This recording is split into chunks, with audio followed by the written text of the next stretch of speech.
Olabildiğince bu şekilde bastıracağım son gücümle. O benim kuvvetim olacak. Böyle benim. Hangi elinizi kullanıyorsunuz? Tamam, böyle yapın. Sıkın. Sıkın, sıkın, sıkın. Olabildiğince sıkın, sıkın, sıkın. Bırakabilirsiniz.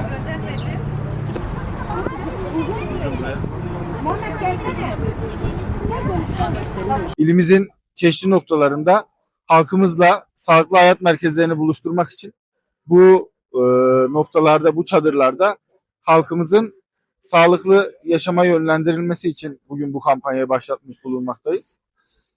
Standımıza uğrayan her yaştan insanın testlerini yapıp normalde hareket yaşını tespit edip onları hem sağlıklı hayat merkezlerine hem de gerekiyorsa hastanelerimize yönlendiriyoruz.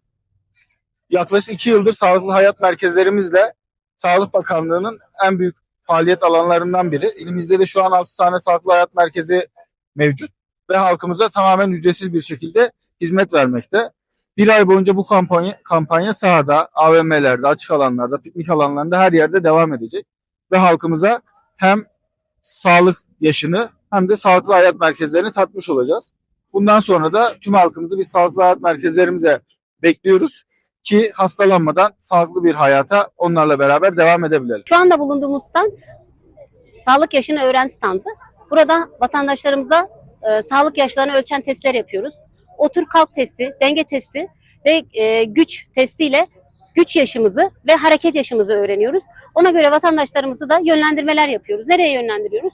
Sağlıklı yaşam merkezlerimize ya da gerekirse hastanelerimize yönlendirerek vatandaşlarımızın sağlığını korumak amaçlı testleri ve yönlendirmeleri yapıyoruz. Vatandaşlar sıraya girdiler. Bu ilgi tabii bizleri de memnun ediyor. Gelmeyen vatandaşlarımızı da bekliyoruz. Kent Park'tayız. Van Park AVM'deyiz. Aynı zamanda Sanat Park AVM'deyiz. Tabii bu sadece İpek Yolu İlçe Sağlık Müdürlüğü Sağlıklı Hayat Merkezi'nin standları. Diğer ilçe sağlık müdürlüklerimizde de standlar var. Edremit'te, Tuşba'da ve diğer küçük ilçelerimizde de her ilçemiz stand açmış durumda. Bütün vatandaşlarımızı standlarımıza bekliyoruz.